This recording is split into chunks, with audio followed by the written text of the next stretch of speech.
మనం కానీ, మనకు తెలిసిన వాళ్ళలో కానీ చాలామంది వెయిట్ లాస్ కోసం మార్నింగ్ లేదా నైట్ పూట చపాతీ తింటుంటారు కదండీ!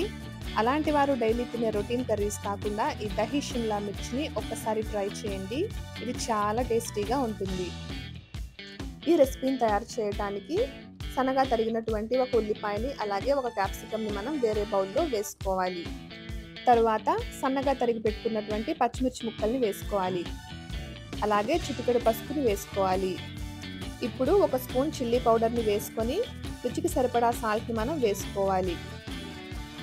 ఇప్పుడు వేరే ప్యాన్‌లో 2-3 స్పూన్స్ వరకు పల్లీలను వేసుకొని మీడియం ఫ్లేమ్‌లో 3 మినిట్స్ వరకు ఫ్రై చేసుకోవాలి.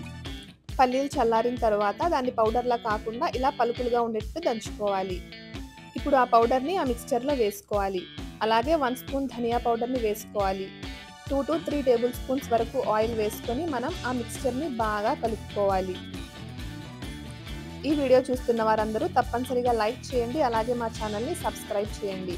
ఇప్పుడు వేరే ప్యాన్‌లో 2-3 టేబుల్ స్పూన్స్ వరకు ఆయిల్ వేసుకొని అందులో 1 స్పూన్ జీలకర్రను, అలాగే సన్నగా తరిగి పెట్టుకున్నటువంటి వెల్లుల్లిని 2 స్పూన్స్ ఇందులో వేసుకొని మనం ఫ్రై చేసుకోవాలి. ఇప్పుడు ముందుగా రెడీ చేసి పెట్టుకున్నటువంటి మిక్స్చర్‌ని ఇందులో వేసుకొని మనం అది బాగా కుక్ అయ్యేంత వరకు ఫ్రై చేసుకోవాలి. ఇందులో 1 స్పూన్ శనగపిండిని వేసుకొని 1 మినిట్ వరకు లో ఫ్లేమ్‌లో ఫ్రై చేసుకోవాలి. ఇలా ఫ్రై అయిన తర్వాత ఇందులో మనం 1 కప్పు పెరుగుని వేసుకోవాలి.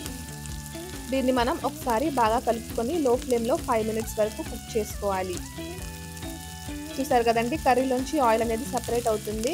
సో ఇక్కడ మీరు ఉప్పు కానీ, కారం కానీ తక్కువైతే యాడ్ చేసుకోవచ్చు.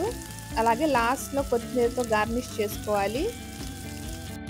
చూసారు కదండీ, మన టేస్టీ దహి షిమ్లా మిర్చి అనేది రెడీ అయిపోయింది. ఇది చపాతీతో చాలా బాగుంటుంది. నార్థన్ స్టేట్స్‌లో ఈ కర్రీ అనేది చాలా ఫేమస్ అండి. మీరు కూడా తప్పనిసరిగా ట్రై చేయండి. అలాగే మీ ఫ్రెండ్స్‌కి షేర్ చేయండి. Thank you for watching.